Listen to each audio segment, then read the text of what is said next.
बात सुकमा की, जहां के मिनपा में 7 महीने पहले हुए मुठभेड़ को लेकर आईजीपी सुंदरराज ने बड़ा खुलासा किया। 2 दिन पहले सुकमा में एटापाड में हुई पुलिस नक्सली मुठभेड़ के दौरान जो साहित्य पुलिस ने बरामद किया है, उसमें नक्सलियों ने अपने टॉप मोस्ट लीडर्स को पत्र लिखा है, जिसमें मिनपा में नक्सलियों को भारी नुकसान का जिक्र है। आईजी के मुताबिक उस समय पुलिस ने 3 बड़े नक्सलियों को मार गिराया था। इसके अलावा नक्सलियों ने 23 और साथियों के मारने की बात कबूल की है।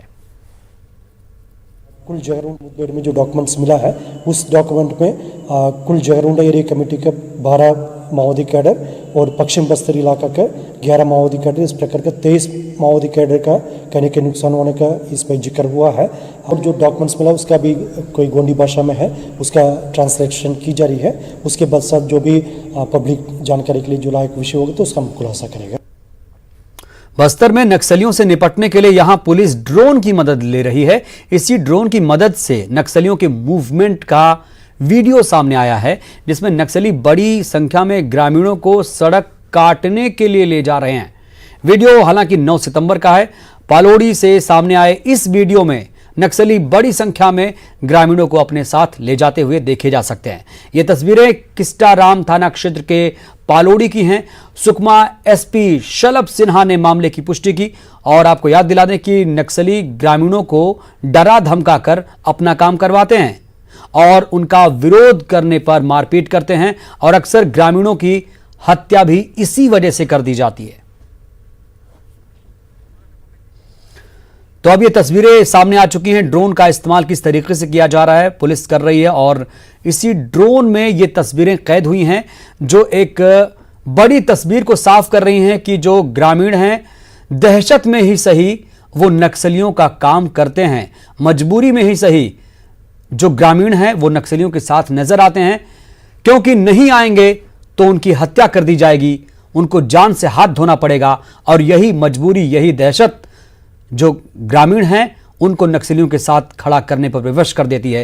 ये तस्वीर बहुत कुछ कहती है और उन दावों को भी खारिज करती है जो लगातार कहा जाता है कि नक्सलियों का नेटवर्क ध्वस्त कर दिया गया है, नक्सलियों का खात्मा बस होने ही वाला है। लेकिन ऐसी जो हकीकत है, जमीनी हकीकत, वो कहीं नजर नहीं आ रही है।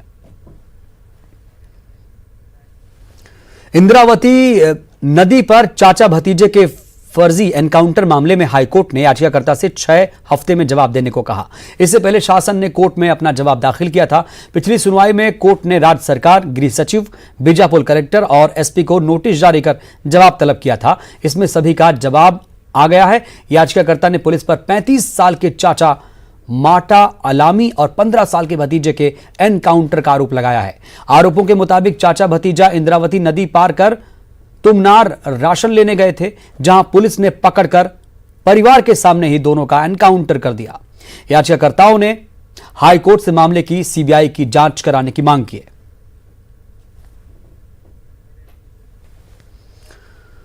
जोगी कांग्रेस के प्रदेश अध्यक्ष अमित जोगी ने सरकार से मांग की है कि केंद्रीय गृह मंत्रालय और बिहार सरकार ने जो कदम उठाए हैं, छत्तीसगढ़ सरकार भी उसी का पालन करे और कोरोना को राजकीय आपदा घोषित करे। इसके अलावा जो लोग कोरोना से मरते हैं उनके परिजनों को 10 लाख रुपए और नौकरी दी जाए।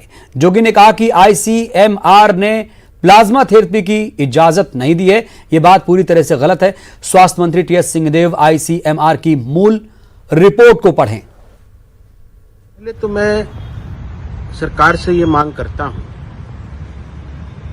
कि केंद्रीय गृह मंत्रालय और बिहार सरकार ने जो कदम उठाए हैं जी, उसका परिपालन करें और कोरोना को राजकीय आपदा घोषित करें जी। जो लोग कोरोना से मरते हैं उनको 10 लाख रुपया मुआवजा दिया जाए, उनके परिजनों को नौकरी प्रदान की जाए। दूसरी बात, जो स्वास्थ्य मंत्री जी ने बोला है जी कि आईसीएमआर ने प्लाज्मा थेरेपी की अनुमति नहीं दी है, ये बात पूरी तरह से गलत है। मैं स्वास्थ्य मंत्री जी से आग्रह करूंगा, उनकी अंग्रेजी बहुत अच्छी है, जो मूल रिपोर्ट है उसको पढ़ें।